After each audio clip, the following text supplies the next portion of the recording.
দুই নম্বরে সাহাবায়ে কেরাম কবুল হওয়ার পেছনে কারণ ছিল নিজের প্রয়োজন থাকার পরেও তারা অন্যের অগ্রাধিকার দিত। এইটা এখন কিন্তু আমাদের ভেতরে নেই। শুধু নিজের আখের গোছাবে, কিভাবে টিকে থাকবে, অন্য মানুষ না খেয়ে মরুক, অসুবিধা নেই। হযরতে আবু তালহা রাদিয়াল্লাহু তাআলা আনহুর জীবনী বলছে, এবার শোনেন। মসজিদে নববীতে বিশ্বনবী নামাজ আদায় করার পরে একজন এসে বলে, হুজুর আমি 3 দিনের না খাওয়া পিরাই, আপনি আমারে কিছু দেন। নবীজি বলেন, আমার কাছেও তেমন কিছু নেই। ডাক দিয়ে বলেন, সাহাবীরা আমার এই মেহমানকে কেউ একটু নিয়ে যেতে পারবে? হযরতে তালহা বলেন, হুজুর আমার সাথে দেন। বাড়িতে নিয়ে গেলেন। স্ত্রী উম্মে সুলাইম রাদিয়াল্লাহু তাআলা আনহা ডেকে বলে, নবীজির মেহমান, খাবারের ব্যবস্থা করো। স্ত্রী স্বামীর কানে মুখ দিয়ে বলে, আপনি কি করলেন? যে খাবার আছে শুধু 2টা ছেলে মেয়ের হবে, আমাদেরই না খেয়ে থাকা লাগবে, আর আপনি এর মাঝখানে আবার আরেকজন মেহমান নিয়ে আসলেন। ঠিক আছে, রাসূলুল্লাহর মেহমান যেহেতু, রাখেন। সন্তান 2টাকে আমি ঘুম পাড়িয়ে দেই, আর যে খাবার আছে ওইটা মেহমানের সামনে দেওয়ার সঙ্গে সঙ্গে মেহমান যখন বলবে আপনিও থালা নিয়ে আসেন, আমি থালা তোমাকে দেওয়ার সঙ্গে সঙ্গে এই যে বাতি আছে লিভিয়ে দিও। থালাটা নিয়ে এমনি এমনি নাড়াচাড়া করবা, আর উনি বুঝবে না আমার সাথে খাচ্ছে। এভাবে খাওয়া শেষ হয়ে গেল। ফজরের নামাজ পড়তে মসজিদে নববীতে গেলেন। বিশ্বনবী ওদেরকে দেখার পরে বলে, তালহা মেহমানের সাথে কি এমন আচরণ করেছো, আল্লাহর আরশ খুশি হয়ে গেছে।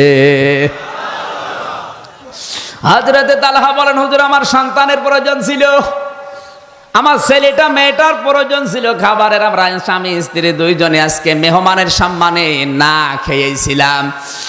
আল্লাহর নবী বলেন, তালহা তোমার এই আচরণে আল্লাহ এত বেশি খুশি হয়ে গেছে, সূরা হাশরের 9 নম্বর আয়াতটা তোমার নামে আল্লাহ নাযিল করে দিয়েছে।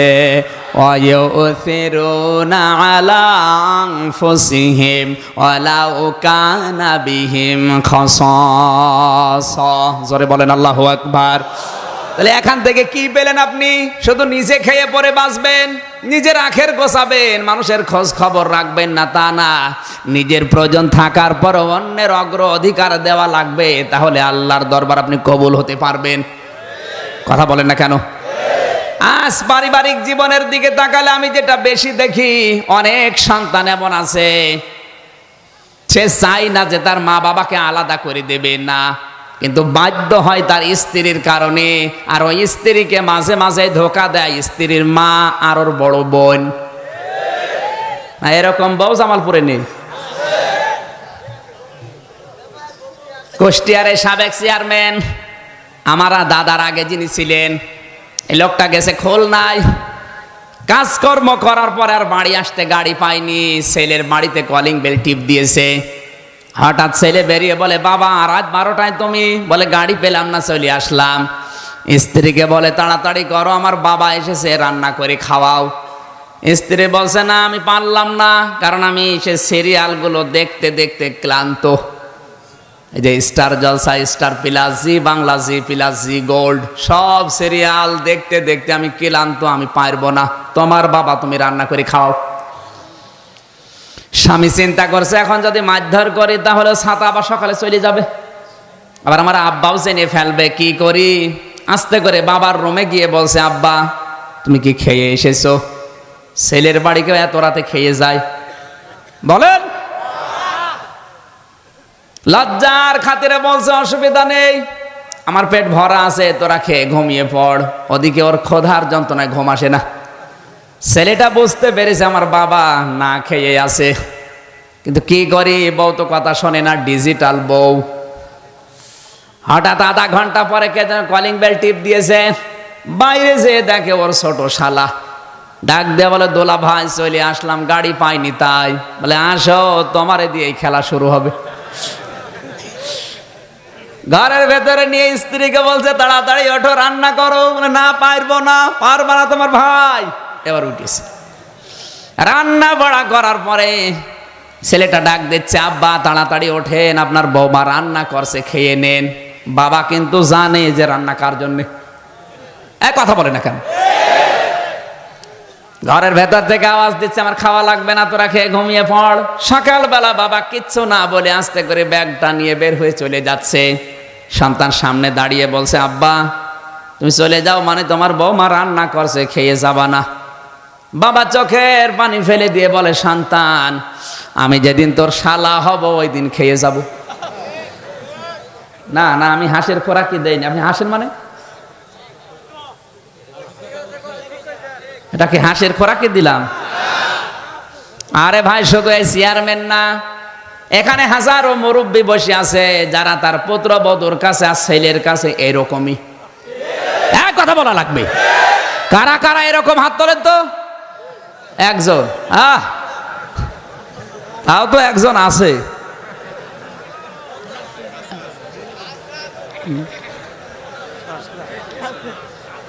আমি যতটুকু খোঁজ খবর জানি, কারো যদি 5টা ছেলে থাকে, আমার মনে হয় ওই মুরব্বী শেষ বয়সে এসে না খেয়ে মরে যায়। বড় বেটার বউ বলে আমার না সেজোটা আছে, ও বলে মেজোটা, ও বলে নোয়াটা, ও বলে ছোটটা, ও মুরব্বী শেষে এক মুঠ ভাতও পায় না, না খেয়ে থাকে। এক কথা বলেন। অথচ 5টা সন্তানকে মানুষ করতে গিয়ে লোকটা ভালো মতো কোনোদিন খেতেও পারেনি। এই জন্য পুত্রবধূ মেয়েরা এসেছে। আর শ্বশুর শাশুড়ি যদি একটু ভুল করে, স্বামীর কানে কানে তুলে দেয়, বলে তোমার মা ভালো না, বাবা ভালো না। এখানে যারা আমরা সন্তান আছি, কান খাড়া করে মেলাবেন। এই পৃথিবীতে কেউ আপনাকে নিঃস্বার্থভাবে ভালোবাসা দিতে পারবে না। যারাই ভালোবাসবে বুঝবেন ওর পেছনে স্বার্থ আছে। আমি নিজে পরীক্ষিত, আমার শ্বশুর শাশুড়ি আমাকে ভালোবাসে, কিন্তু যতটুকু ভালোবাসে তার চাইতে খোঁটা দেয় বেশি।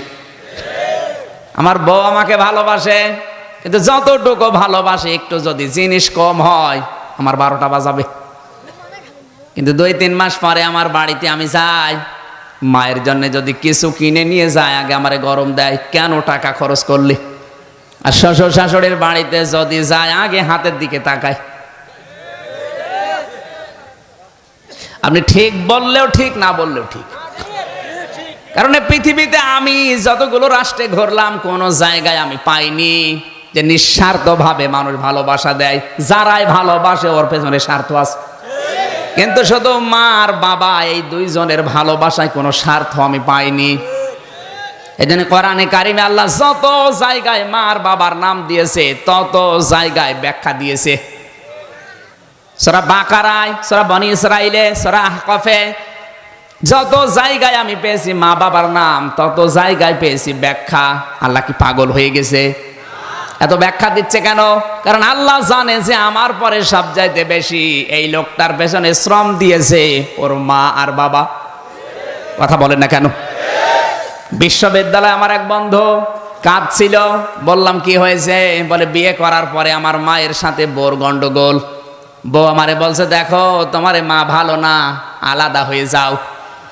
স্ত্রীর চেহারা খুব সুন্দর ছিল, শেষ পর্যন্ত মায়ের সাথে আবার নতুন করে ঝগড়া তৈরি করে আলাদা হয়ে গেলাম। কয়েকদিন পর দেখি মুরগিতে ধান খেয়েছে, এই নিয়ে মারামারি। আমি বাড়িতে আসলাম, বলে তোমার মাও ভালো না, বাবাও ভালো না, আমাকে নিয়ে যদি সংসার করতে চাও এদের থেকে আলাদা হয়ে আমার বাবার বাড়ি চলে যাওয়া লাগবে। শেষ পর্যন্ত ওদেরকে নিয়ে চলে গেলাম বাবার বাড়িতে। মা বাবার সাথে কোনো সম্পর্ক নেই, কথাবার্তাও বলি না। এই মাঝখানে শ্বশুর আর শাশুড়ি মিলে টাকা পয়সা দিয়ে আমার পাঠিয়ে দিল লন্ডনে। দীর্ঘ 5 বছর আমি লন্ডনে আছি। যত টাকা পয়সা উপায় হয় সব আমার স্ত্রীর নামে অ্যাকাউন্ট করা পাঠিয়ে দেয়। মা বাবার খোঁজও নেয়নি, খবরও নেয়নি। কিন্তু হঠাৎ আমার প্লেগ রোগ দেখা দিল, সোয়াইসি রোগ, যেটা যার কাছে যায় তারই হয়। লন্ডনে ডাক্তাররা বলেছে, দেখো এই রোগে মানুষ 2-3 মাসের বেশি বাঁচে না। তোমার যখন রোগটা ধরা পড়েছে তাড়াতাড়ি নিজের দেশে চলে যাও। চিঠি লিখেছে শ্বশুর আর শাশুড়ির কাছে। লন্ডনের ডাক্তাররা শরীর পরীক্ষা করে রিপোর্ট দিয়েছে আমার প্লেগ রোগ, আমি 3-4 মাসের বেশি আর বাঁচবো না। আগামী মাসের প্রথম সপ্তাহের মঙ্গলবারে ঢাকায় আসবো, আপনারা এয়ারপোর্টে আসবেন। স্ত্রীর কাছে একই কথা লিখেছে। আর একটা চিঠি নিয়ে চিন্তা করছে আমার মা বাবা, এদের কাছে চিঠি লিখবো, না জানে আবার কি মনে করে। যাই মনে করে করুক, আমি তো তাদেরই সন্তান। চিঠি লিখেছে, মার বাবা দীর্ঘ 5 বছর তোমাদের খোঁজ খবর নেইনি, এ চিঠি পেলে না জানি কি মনে করো। আগামী মাসের প্রথম সপ্তাহ মঙ্গলবারে ঢাকায় আসব, এয়ারপোর্টে আসবেন। শরীর খারাপ, মায়ের কাছেও বাবার কাছেও লিখে নাই। চিন্তা করছে দেখি চিঠির জবাব আসে কিনা। হঠাৎ করে দেখে জবাব দিয়েছে, শ্বশুর আর শাশুড়ি চিঠির জবাব দিয়েছে, জামাই বাবা চলে যখন আসতেছ তোমার শাশুড়ির জন্য লাল লাল চাদর আর আমার জন্য শার্ট আর প্যান্টের পিস নিয়ে এসো। স্ত্রী জবাব দিচ্ছে, বান্ধবীদের স্বামীরা আসার সময় এই এই জিনিস নিয়ে এসেছে, তোমার আমি লিস্ট করে দিলাম, আসার সময় তুমি এই এই জিনিস নিয়ে আসবা। চিন্তা করে আল্লাহ সবাই তো জিনিস চায়, আমার শরীর কেমন আছে একটা বারও জিজ্ঞাসা করে না। আমার মা বাবা তো চিঠির উত্তর দিল না, ওরা যদি চিঠি পাঠাতো তাহলে দেখতাম ওরাও কোনো জিনিস চাই কিনা। হঠাৎ পিয়ন এসে বলে চিঠি, বাইরে যে দেখে মা আর বাবা দুইজন মিলে চিঠি লিখেছে। চিন্তা করছে না, এই চিঠি আমি এখনই পড়বো না। কেরোসিন তেল এনেছে, ম্যাচ নিয়ে এসেছে, যদি চিঠি খোলার পরে দেখি এখানে ওদের মতো জিনিস চাওয়া আছে তাহলে আমি নিজের শরীরে কেরোসিন ঢেলে আগুন লাগিয়ে মারা যাব আত্মহত্যা করে। লিখেছে প্রথম নাম্বার এই লাইনে লেখা আছে, প্রাণের সন্তান দীর্ঘ 5 বছর লন্ডনে আছো, কোনোদিন খোঁজও নাওনি, খবরও নাওনি, অথচ 5 বছরে 5 সেকেন্ডও তোমাকে আমরা ভুলে থাকতে পারিনি।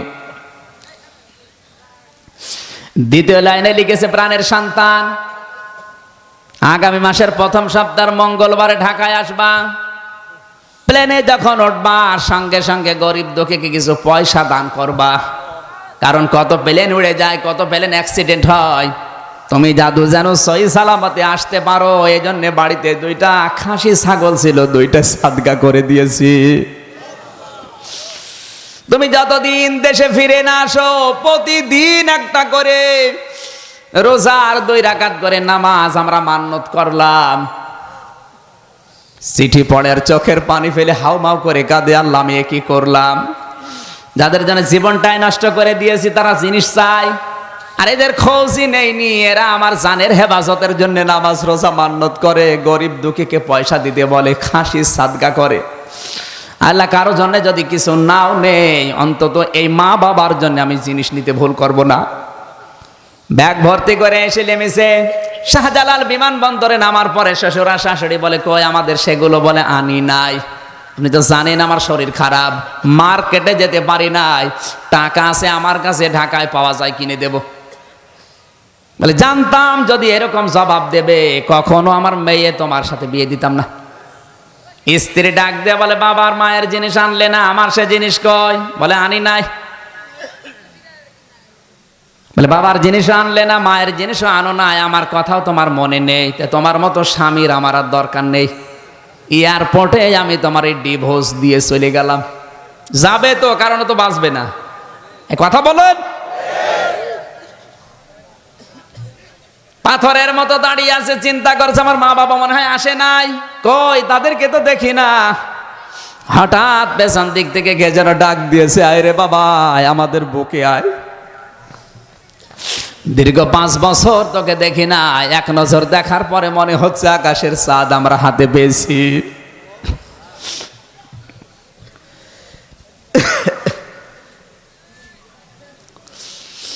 সন্তান মাকে পরীক্ষা করার জন্যে পায়ে হাত দিয়ে সালাম করতে গিয়ে বলে মা আমি কিন্তু তোমাদের জন্য লন্ডন থেকে কিছু আনতে পারি নাই। মাথা পড়ুছো করে বলে বাবা জিনিসের কথা বলবি না, তুই জাদু যে সহি সালামতে ফিরে এসেছিস সেইটাই আমাদের জীবনের বড় জিনিস। পায়ে যখন হাত দিতে গেছে মা বুকে জড়িয়ে নিয়ে বলে বাবা তোর শরীর কি দুর্বল, মারাত্মক কোনো অসুখ নাকি? ছেলেটা বলে মা তুমি তো ডাক্তার না, তুমি তো শিক্ষিতাও না, গ্রাম্য মেয়ে মানুষ, আর আমি তো চিঠির ভেতরে তোমার কাছে লিখেও নাই যে আমি অসুস্থ, তুমি কিভাবে টের পেলে? মা বলে বাবা 10 মাস 10 দিন তোকে আমি তরমুজের মতো বহন করেছি এই পেটে, ডেলিভারির কষ্ট সহ্য করে দুনিয়ার মুখ তোকে দেখালাম, 2.5 বছর পর্যন্ত তোকে দুধ খাওয়ালাম, 2 বছর 2.5 বছর তোকে বুকের দুধগুলো খাওয়ালাম, 25-30 বছর পর্যন্ত তোর পেছনে আমি শ্রম দিয়েছি। যে বিনা স্বার্থে এতগুলো বছর তোর পেছনে আমি কাটালাম, আমি মা কি বুঝবো না তোর শরীর ভালো না খারাপ? সত্যি করে বলতো তোর কি হয়েছে? ছেলেটা হাউমাউ করে কেঁদে বলে, মা আমি আর কিচ্ছু লুকাবো না, কিচ্ছু গোপন করব না, এমন একটা অসুখ আমার শরীরে, প্লেগ রোগ। ডাক্তাররা বলেছে 3-4 মাসের বেশি আর বাঁচবো না। ও মা বাবা, যা করেছি অন্তত মরণের আগে আমারে মাফ করে দাও। বন্ধু বলে, আমির হামজা আমি দেখি সঙ্গে সঙ্গে আমার মা আর বাবা দুইজনের সেজদায় পড়ে গেল এয়ারপোর্টে। ডাক দিয়ে কেঁদে বলে, আল্লাহ তুমি আমাদেরকে মেরে ফেলো, আমাদের হায়াত আমরা এই সন্তানটাকে দিয়ে দিলাম, আমার এই সন্তানটাকে দুনিয়ার কিছুদিন তুমি বাঁচিয়ে রাখো। নবীজি জানিয়েছেন, মা আর বাবা যদি মন থেকে কিছু বলে ওটা কিন্তু সঙ্গে সঙ্গে আরশে চলে যায়। আমার আল্লাহ মা আর বাবার দোয়া কবুল করে ওই ছেলেটাকে কুদরতের দাওয়া পান করিয়ে চিরদিনের জন্য সুস্থ বানিয়ে দিয়েছেন। এই হচ্ছে মা বাবা, আর ওগুলো দুনিয়ার মানুষ। কেউ পারবে না আপনাকে নিঃস্বার্থভাবে ভালোবাসা দিতে। সুতরাং এদের কথা মতো আলাদা করে যদি আপনি দেন, মা বাবা হয়তো দুনিয়ার জীবনে কিছু বলবে না, কিন্তু মন থেকে যদি উফিল্লাকুমা এই শব্দটা বের করে ফেলে, আপনার দুনিয়াও শেষ, আখিরাতও শেষ। সাহাবা একরামের জীবন আমি যতগুলো পড়েছি, আলকামা রাদিয়াল্লাহু তাআলা আনহু সব ভালো ছিল, কিন্তু মায়ের চাইতে স্ত্রীর গুরুত্বটা একটু বেশি দিত। মরণের সময় কালেমা নসিব হচ্ছিল না। মা যতক্ষণ মাফ করে নাই ততক্ষণ কালেমা তার মুখ দিয়ে বের হয় না। নবীর সাহাবী, জিহাদের ময়দান থেকে ঘুরে আসা লোক, আর আমরা কোথায় আছি?